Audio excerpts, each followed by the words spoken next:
Eu comecei na área de audiovisual, assim, eu contei para vocês. Abriu a oportunidade, a editora Abril resolveu ter um canal de televisão. Ela fez uma seleção e buscou esses profissionais. Então foi um processo de seleção. Eu sempre tive gosto por cinema. E o que me ajudou foi isso, assim.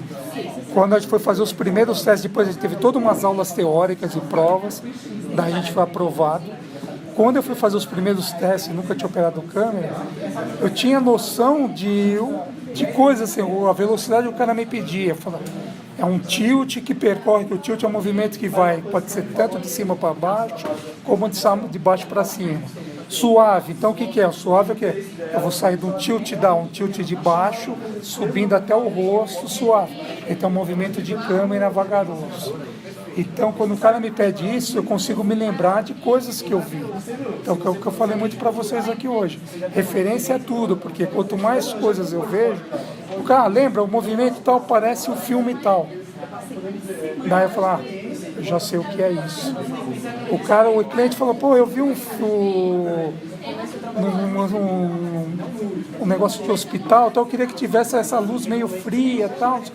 Você sabe do que se trata, entendeu? Você sabe a sua referência de fotografia, uma coisa puxando para a luz fluorescente, para um tom mais esverdeado ou azul, isso é referência. Então, quando você não sabe nada, outra coisa que eu aprendi muito, história em quadrinho. Por quê? O melhor storyboard que tem é a história em quadrinho. Porque você vê todos os enquadramentos lá, você vê o plano geral do Batman lá. Daí o momento que ele chega, a tensão que ele vai estar no close, o plano americano, sabe? Ele recebe um soco, então você vê aquele plano bem fechado e ele se machucando. Ali é todo o storyboard de um filme, você pode filmar aquela história. Isso é um storyboard. Uma obra de arte, parece uma bobagem, você não precisa entender, mas você vai num MASP e vê uma obra de um pintor, principalmente mais clássico, você enxerga o que? A referência de luz. Então você viu que ele conseguiu dar tridimensionalidade na pessoa retratada. É uma janela que teve aquela luz, que tem mais luz desse lado porque a janela está aqui e esse lado está mais escuro. Isso é uma maneira de você retratar alguma coisa, como na fotografia. As referências são importantes e a linguagem é sempre a mesma, ela só muda conforme a gente trabalha com coisas em movimento. Cara, eu não tive muito profissional como referência para entrar na área. Eu tentei ser jogador até meus 20 anos, só que eu sempre gostei muito de ver TV, né? Eu passava o dia inteiro vendo TV quando era moleque e tal, e eu sempre fiquei, né, hipnotizado, né?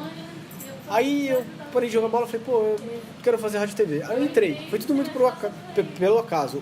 E eu posso dizer que os profissionais que eu tive, que me fizeram realmente seguir nessa área, foram os profissionais que eu conheci durante o estágio. Que foi um cinegrafista chamado Raul de Góes, que hoje é meu amigo, foi um operador de áudio chamado Rodrigo Paciência.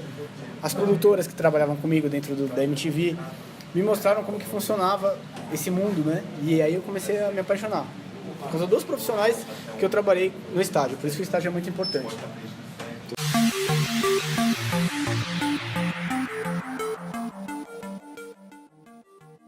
É muito louca, porque assim, eu gosto muito de cinema e gostava muito de TV, mas eu sonhava ser advogado e entrei em faculdade de Direito. Mas depois, quando eu fui trabalhar na editora Abril, eu comecei a trabalhar com marketing. E daí, com o atendimento ao cliente, pesquisa e marketing direto de vendas por produtos catálogo. Daí eu desencanei e fui fazer faculdade de publicidade por causa da área. Só que lá eu comecei a descobrir com os professores da área de fotografia, de televisão, de rádio, esse tipo de criação. E quando veio essa oportunidade de abrir essas vagas, eu me disse, vou me meter para fazer isso. E lá eu descobri, assim, então quando a gente é muito jovem é muito difícil saber o que a gente quer ser na vida. É maluco, assim. Eu não condeno ninguém que tenta várias coisas, porque você não sabe, não tem receita. Tem gente que nasce, eu vou ser ator e a pessoa sabe desde o começo. Ou é um filho do médico e gosta daquilo. Mas às vezes seu pai faz mecânica e você não gosta disso. Meu pai era mecânico. Meu envolvimento foi tentando. Eu entrei num site de busca obviamente, né, comecei a faculdade, entrei no site de busca, ficava o dia inteiro mandando. O dia inteiro mandando e tal. E aí pintou a oportunidade de estagiar numa escola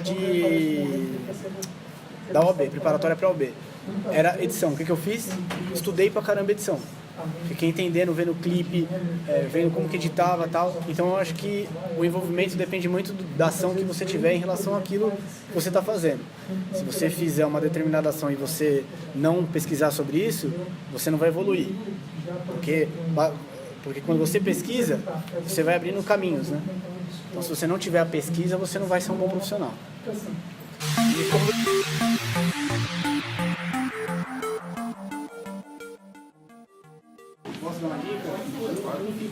Difícil e empolgante, com milhares de oportunidades em mídias hoje. Trabalha muito, cara. Trabalha muito. Assim, tem hora que dá vontade de chorar, cara.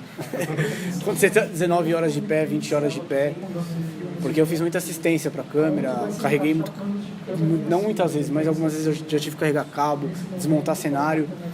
Cara, é assim, não é brincadeira.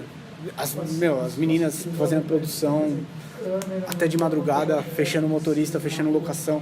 Então assim, você tem que entender que você vai trabalhar muito e às vezes não ganha tão bem.